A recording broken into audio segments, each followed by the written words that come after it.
So if you know exactly what to do for your health, but you're still not doing it, this is going to be for you. I'm going to break down not only the science behind why this is happening, but also go over actionable steps on how you can actually overcome the gap between information and action, and then ultimately some Q&A at the end and some additional resources, tools, and insight that you can immediately not only take action on, but ultimately to just increase your success rate throughout the process.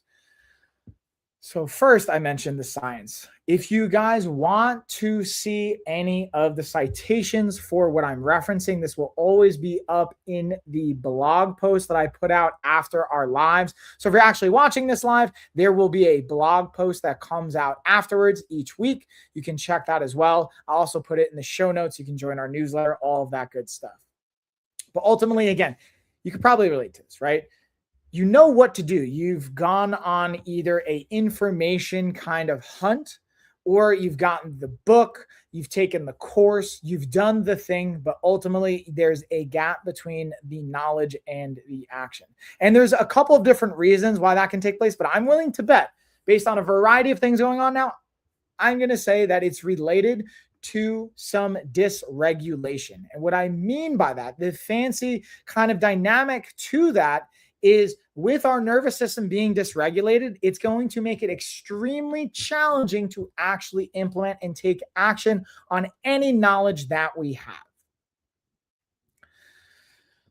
For example, why do smart people sabotage themselves?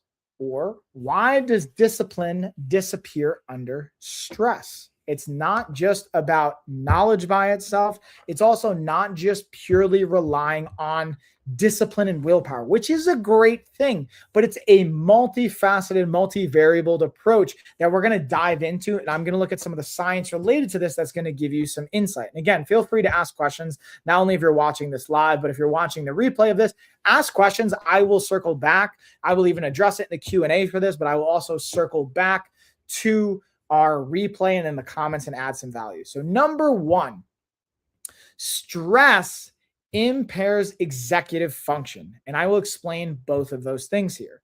And this is coming from a study done in 2009 from Nature Reviews Neuroscience. And basically what it states is acute stress suppresses prefrontal cortex function. So what does that mean? That's a lot of words I just kind of threw at you. So when we think about prefrontal cortex, this part of our brain that is connected to executive function, to logic, to analytics, to making, again, decisions not influenced by impulse. That's where impulse control can come into play. A lot of this honestly mimics ADHD orientation. Now, it doesn't mean you have ADHD. If this is you, this is just for everybody. But a lot of people with ADHD can relate to a lot of these challenges and struggles.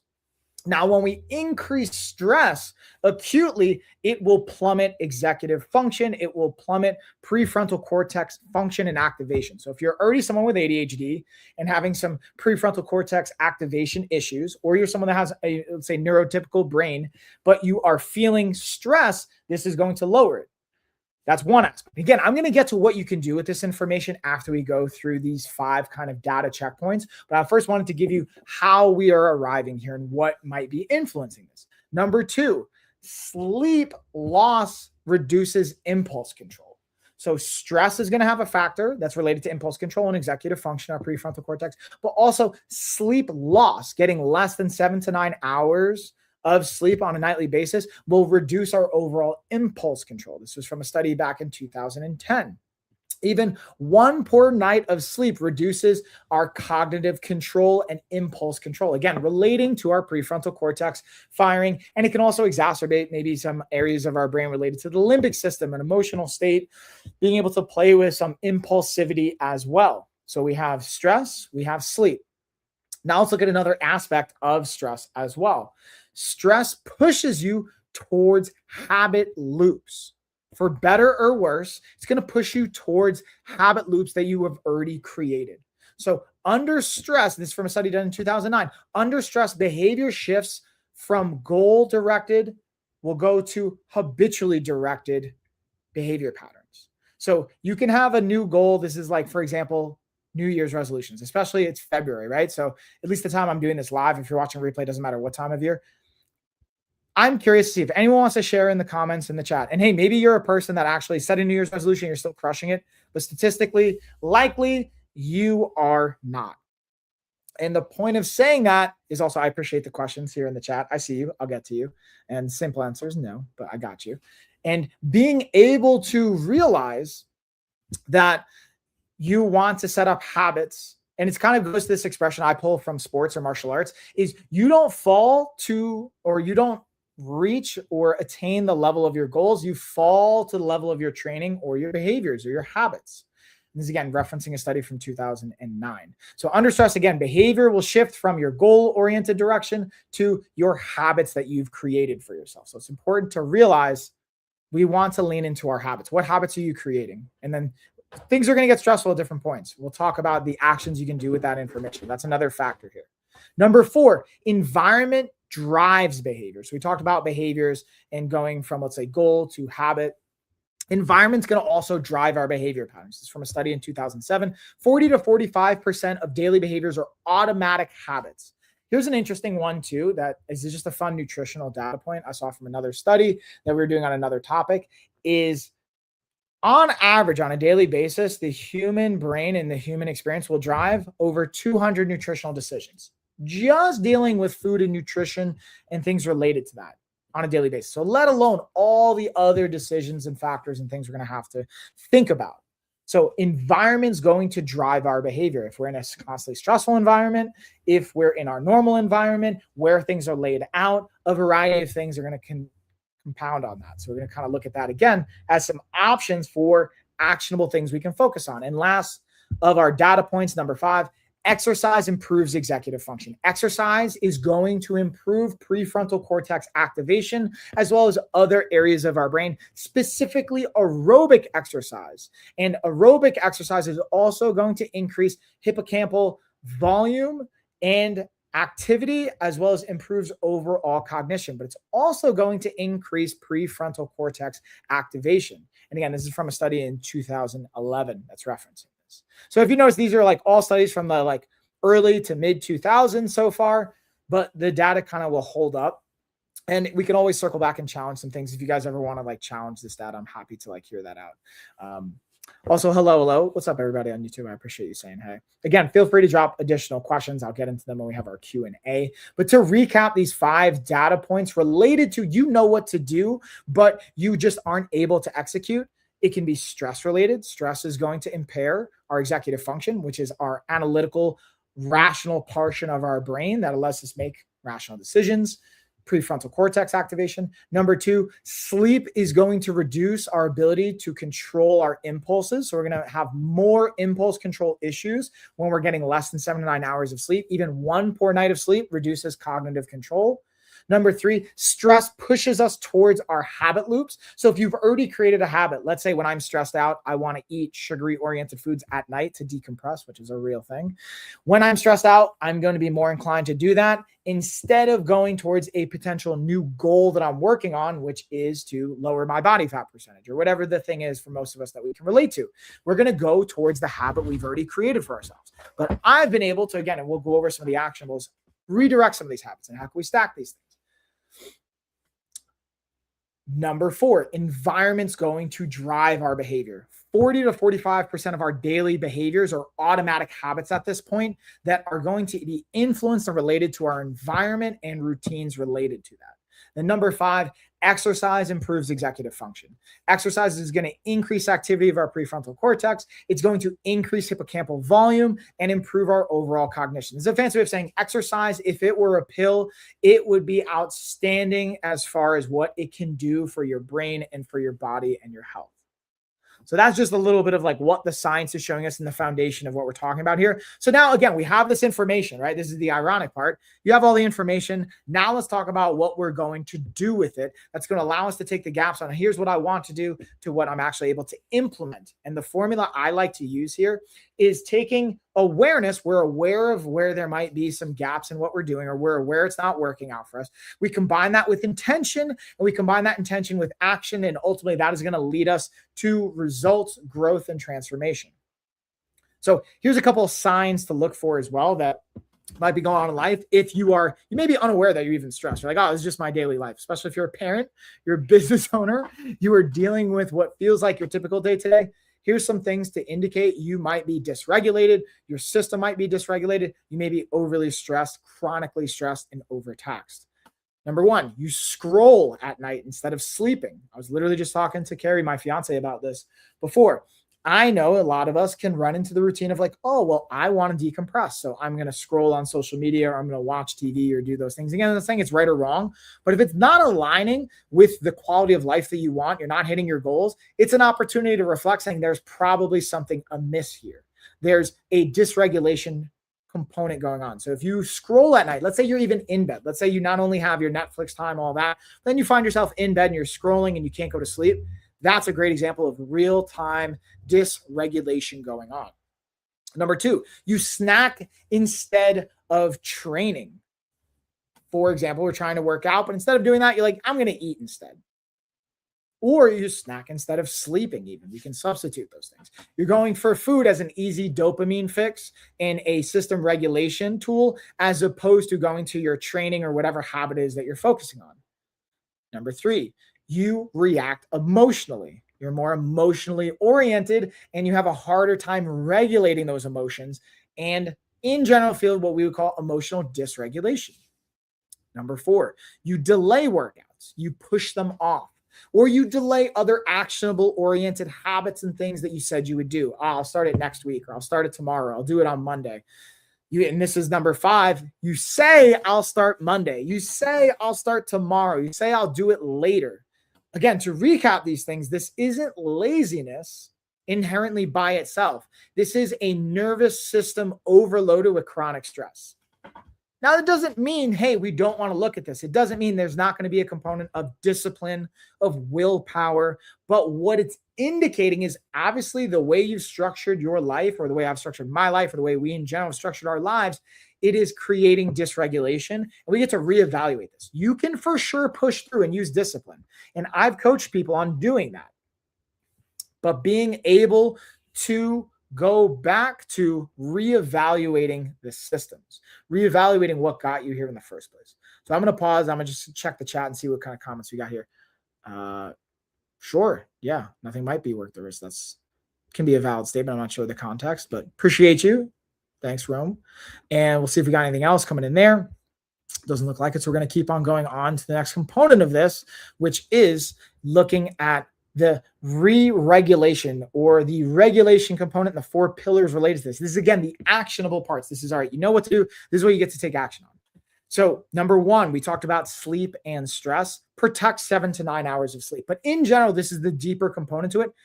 No one just has a simple on and off switch where you're like, cool, I'm going to get 7 to 9 hours of sleep tonight. That's not how that works, okay? If you have that, cool, I'd love to talk to you. We can study that. We can evaluate your behavior. But most of us are going to be like, all right, I'm going to sleep 7 to 9 hours tonight, and that's how it works. What we really get to protect is our 2 to 3 hours before sleep, or that evening time chunk. And then also protect our morning time as well. So we want to have consistency with our waking and sleeping windows. For example, the one thing you could do tonight is something I want you to take on action on right now, is turn your devices off an hour earlier. Whatever time you normally would do, whatever it looks like. Let's say you bring your phone into bed. You watch TV in bed. First off, don't do that. Create a separate space. Your bedroom is your bedroom. You don't watch TV in your bedroom before bed. You don't use your phone in your bedroom. You don't use your computers or any devices in your bedroom. Your bedroom for the 2-3 hours before sleep is a pure sleep zone only. Ideally in general throughout the day, but at least for the 3 hours before bed. So being able to piggyback on that, you don't eat an hour. You don't do whatever devices you're doing an hour before your sleep time. You move it up an hour. Then there's the 3-2-1 method. It's something I've talked about in the past, whether it's your stressful activities, work-related items, things like that, eating, and also digital kind of devices. You can use any variations of that. So let's say 3 hours before bed, I'm not going to eat anything. 2 hours before bed, I'm not going to have any more work or stressful related kind of activities. And then 1 hour before bed, I'm not going to do any kind of devices whatsoever. And you can adapt this into a varying degrees. This is just one thing that we can take action on. So that's number one. Number two, in the morning, if you are not fasting, like I like to play with intermittent fasting. So I will like kind of do a variation of it. Well, I'll do protein shakes and coffee in the morning. That's all I do in my mornings. And I usually break my fast between 12 and 2 p.m. after my workout. But let's say you're eating breakfast, you're going to have 30 to 40 grams of protein, maybe more, maybe less, depending on your size. I'm a 200-ish, 210-pound male, about 6 foot. So I will tend to have about 3 to 5 meals a day. They're going to be roughly about 30 to 50 grams of protein each. You can adjust that. Again, we don't have to go pure into the numbers and math and all that fun stuff, but shoot to have protein at your breakfast. What this is going to do, it's going to stabilize your appetite, your blood sugar, and we're not going to get that huge blood sugar spike first thing in the morning. The reason we even care about that is being able to create consistency and sustainability. When we're not spiking our blood sugar first thing in the morning, or in general, you're going to set yourselves up for some regulation in circadian rhythm. You're going to set yourself up for success with your appetite and a variety of other components, even related to like gut health and things like that. We can play with fiber and some other things, but to keep it simple, have protein at your breakfast. And if you're not eating breakfast, make up for that protein. So let's say you do intermittent fasting. You do a 16-8 style where you do 16 hours of fasting, 8 hours of eating, and you don't eat until 2 o'clock. At that 2 o'clock window, you have to make up, and throughout the rest of that 8 hours, you have to make up for that protein you didn't eat at breakfast. Otherwise, you are going to risk lowering your overall protein intake and overall lowering your body's ability to recover from a muscle repair and an overall muscle mass body composition. Why that becomes important in a system regulation: it's going to be harder to maintain your workouts if you don't have adequate muscle growth. You're not going to feel as encouraged. You're going to feel more tired. It's going to create a ripple effect and a chain.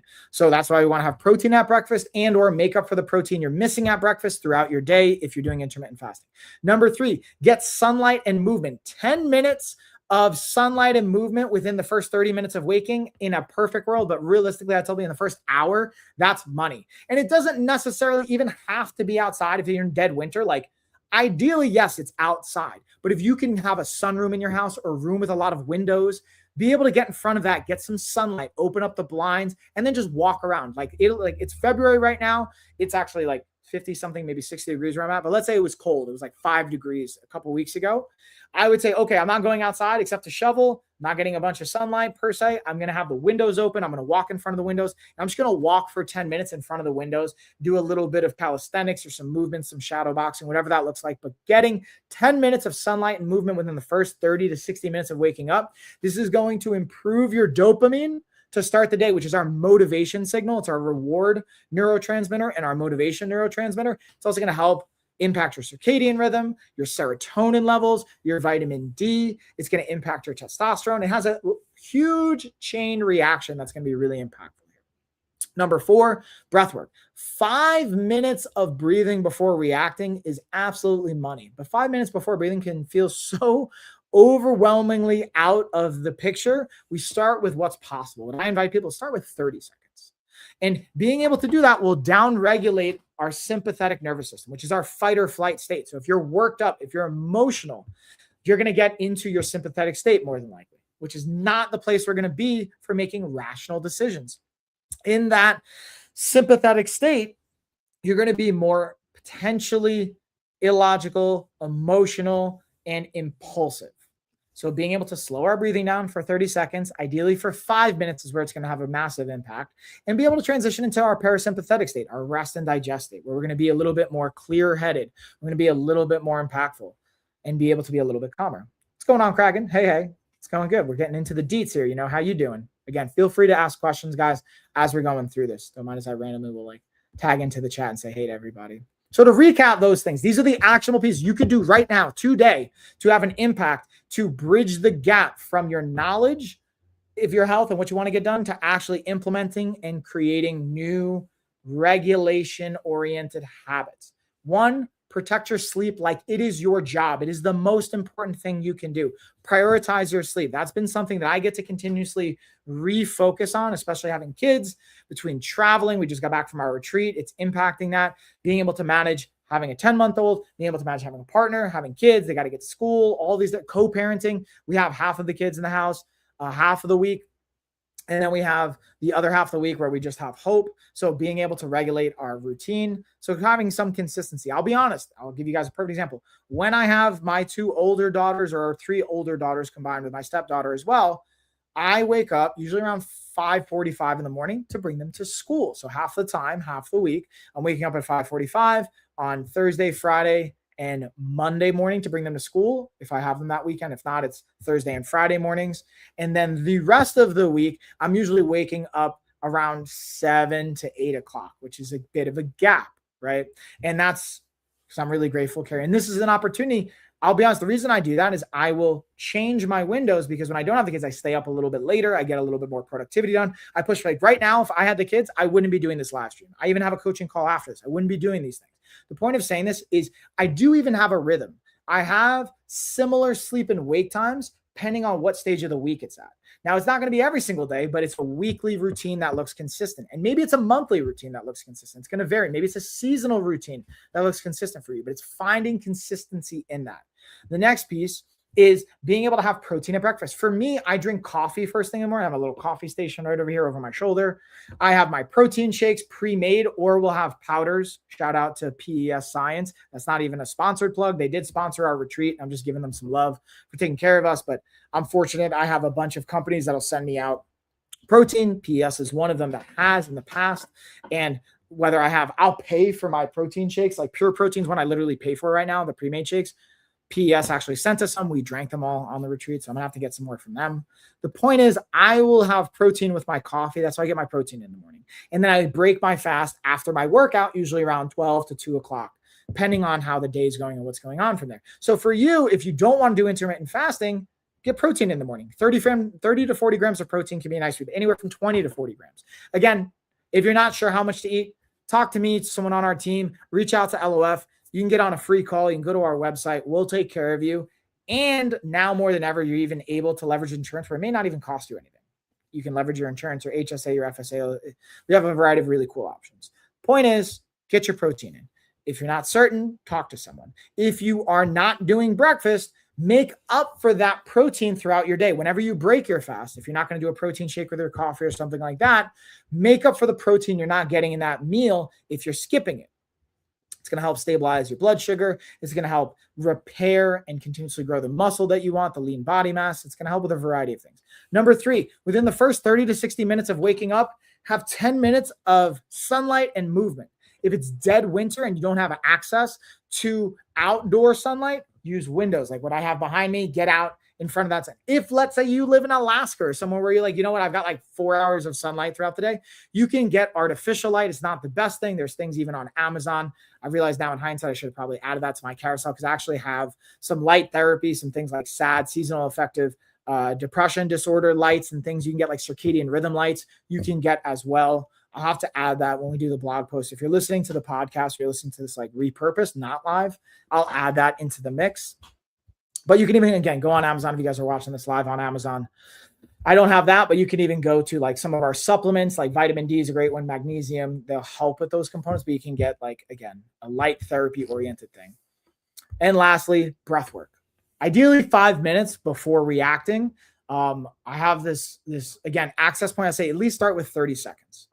30 seconds, breathe. It's the pause, breathe, and then reassess technique. And it's something I invite for all my ADHD clients, but also for all the clients my team and I work with as well. We leverage this approach, whether you have ADHD or not, to pause before you emotionally respond, take a breath or multiple. And a pro tip I will just tell you, because ironically, I'm seeing Carrie walk out of the bedroom, and Carrie will tell me when I'm emotionally dysregulated, I need you to breathe right now.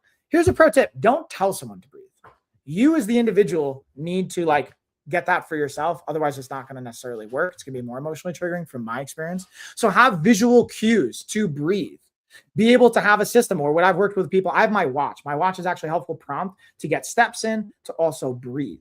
But make sure you're breathing, even if it's for 30 seconds, ideally 5 minutes, to regulate from a fight or flight state to a rest and digest state. It'll help regulate your nervous system so you're not as emotionally worked up, not as impulsive to make irrational decisions, like eating an entire bag of Reese's, or eating whatever, or not going to the gym, or saying something unkind to someone you're going to regret later. These are the things that showcase in a dysregulated system that ultimately impact why, when we ask the question, why do I know what to do? I just ultimately don't.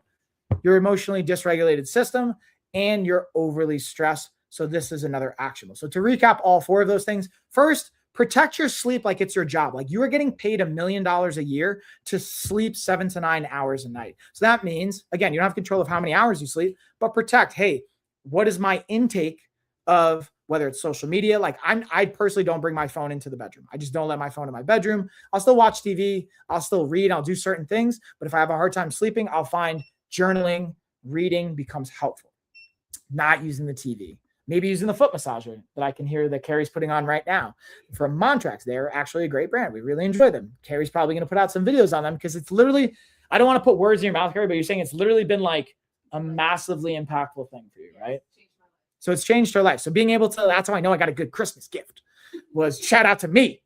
The point is having these checkpoints to protect. So protect sleep like it's your job. You're getting paid $1 million an hour to sleep 7 to 9 hours per night. You would figure it out. I believe in you. So treat yourself to that and you'll have an impact on your nervous system. Number 2, protein at breakfast, 30 to 40 grams of protein at breakfast, maybe more, maybe less, depending on how big or small you are. If you don't eat breakfast, you can go with a protein shake with your coffee like I do. You can skip breakfast altogether, but make up for the protein throughout your day. It'll help in a variety of ways. Number 3, get sunlight and movement for at least 10 minutes within the first 30 to 60 minutes of being awake, whether it's outside, whether it's in front of the windows, whether it's doing yoga, walking, holding your baby, playing, dance party, whatever, but get some sunlight, ideally real sunlight. If not, do artificial with like a light, a lamp, something like that, circadian rhythm oriented light. And then lastly, focus on your breath. When you're emotionally dysregulated, breathe. I find it helpful to like close my eyes. I look up, I put my tongue also on the base of my mouth. That helps stimulate the vagus nerve and the vagal nervous system, or the vagus nerve pathway, to help get into parasympathetic state and to calm our system down and help with breathing. So that's the actionable pieces that you can take away from this. If you could take one thing away, the one thing I want to offer you guys, this is the last like action piece, is pick one of these things. Pick one of those 4 to take action on today. Whenever you're watching this, do it right now and implement it. Implement it until it feels hardwired, until you couldn't not do it. If you tried, you had to intentionally not try and do it.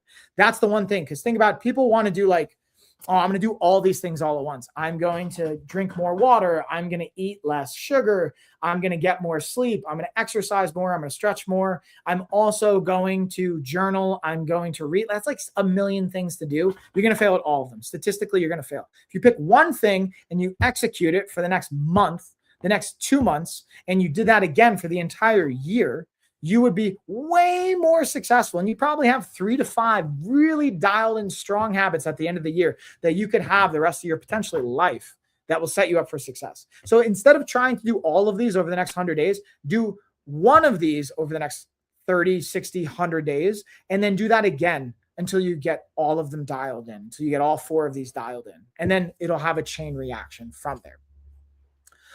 So this is where I'm going to pause for a second. I'm going to check the questions. I'm also going to drop a couple of fun facts in here that I think are just interesting that we'll recap. And then I'll talk about some of the products that I think could be related to this. And then if there's any questions, we'll get into it. And if not, actually might take a couple of extra minutes here, wrap this up early and get prepared for my last coaching call of the evening, and maybe even do a little foot massage with Carrie over there. That could be a fun little, I'm thinking about when we have a shed being delivered on Friday, which you guys are going to see a new background. The reason I bring this up is you're going to see a change in content scenery. We're going to bring the coaches corner hopefully back. We'll have a dedicated space where I'll always be creating my content, so you guys can see that kind of like scenery again, and be able to have a little like recovery station in there. Maybe we'll have a foot massage out there, some other things as well. But let's drop some fun facts here for a hot second. Number 1, emotional reactivity can increase up to 60% after poor sleep. Let me reword that. Your likelihood of being emotional, most likely being negatively emotional. For example, I'll use myself in the situation. I'll use real-time examples. The likelihood of me being more unkind and either raising my voice or saying something unkind to someone I care about is increased by 60% if I'm getting less than 7 hours of sleep per night on average. So again, if you're getting less than just one poor night of sleep, less than 7 hours, you're 60% more than likely going to be more emotionally reactive and unkind or being impulsive. Number two, the prefrontal cortex. I was talking about this before. This is the logical part of our brain. This is the rational, executive function oriented, analytical part of our brain. Uses more glucose, i.e. sugar, than almost any other brain region. So this is what I think is kind of hilarious when we were watching. What's that anime that we were watching, Carrie, where that like the detectives, it was like L or something. He's like constantly eating sugar. Oh, Devil's Note. Wait. Death Note. So Death Note's a great anime. I highly recommend you guys check it out. But it's actually great. It makes me think of this. In general, also, if you think of like chess is a great example. Jiu-jitsu, martial arts in general, you don't think of that as like a cognitive game, but it's actually very much a cognitive game. Jiu-jitsu especially is considered human chess, but I would argue any martial art is like human chess. And chess in general is obviously the baseline of it. You have to use your prefrontal cortex for that activity, which is a logical, analytical, rational part of your brain. 60% of the calories it needs it's not really 60. I was kind of mixing that up from the 60% more reactivity with sleep, but more of the body's energetic demand is going to come from sugar for that part of the brain than any other brain region, which most of our brain is going to operate on sugar anyway, but there is some fat it's going to use. There's some other components to it. It needs to be hydrated. There's some fuel components, but that rational part of our brain is the most sugar oriented, glucose oriented. Now, if you're asking me, well, Mike, what about those that are ketosis based or doing different things where they're not having a lot of sugar? You can leverage it. You can reorient your brain chemistry, but it's not optimal. From my understanding of it, again, I'm not a neuroscientist, but when I gather about brain chemistry and the science behind it, will be adaptations, but it's not the most efficient. Doesn't mean you can't do it, but it's going to require some sugar. But the point of that doesn't mean you should just be hammering. You don't actually need to take in sugar. Your body will convert things into glucose. You can have your regular, normal nutrition from carbohydrates. It will convert it into glucose. Let your body take care of it. Don't go out like, Mike told me to eat M&Ms because I'm playing chess and I need a lot of like prefrontal cortex fuel. That's not necessarily the case. But it's just a cool fun fact. That rational part of your brain requires a lot of glucose. So you're going to need more carbohydrates. Under stress, your brain conserves energy by defaulting to habits. So for example, when you're highly stressed out, you're not going to be as logical. Your brain's going to almost reduce activity and just think, all right, cool. What have we already laid the foundation for? I'll try and give an analogy. If let's say you were a city and you were building a new road, but all of a sudden the economy tanks. You're going to stop building that new road and you're going to use the roads you've already built, i.e. your habits. These are roads we've already built, pathways we've already built. You're going to shut down any new projects, any new things you're working on, especially under stress, and you're going to go to the tried and true tested pathways you've developed, which is why it's important to think about when we're creating a resolution or oriented a goal. We want to make it habit oriented and not try and do a million things all at once. For example, if we want to make a habit out of going to sleep at a certain time or not watching our TV or going on social media before bed, focus on purely that for a long period of time to make it a strong habit. Next, 20 minutes of moderate aerobic exercise improves cognitive function, improves hippocampal volume and activity, as well as improves prefrontal cortex activity. 20 minutes. What does moderate exercise or moderate aerobic exercise mean? So if we were to use a zone training, you would be in zone 3 or above. So that could be, again, roughly 65% to 70% of your max heart rate for 20 minutes. You can even start with 3 to 5. You can even start with less than that, but 20 minutes of moderate aerobic exercise, dance, like shadow boxing, walking, hiking, running, biking, you name it, jumping rope, as long as it's staying in like zone 3 or more, then you are going to get a benefit for your prefrontal cortex and overall cognitive control, basically impulse control. You're going to be less impulsive if you're doing cardio, is the simple way to put it. But it's having a certain level of intensity of cardio for at least 20 minutes at a time.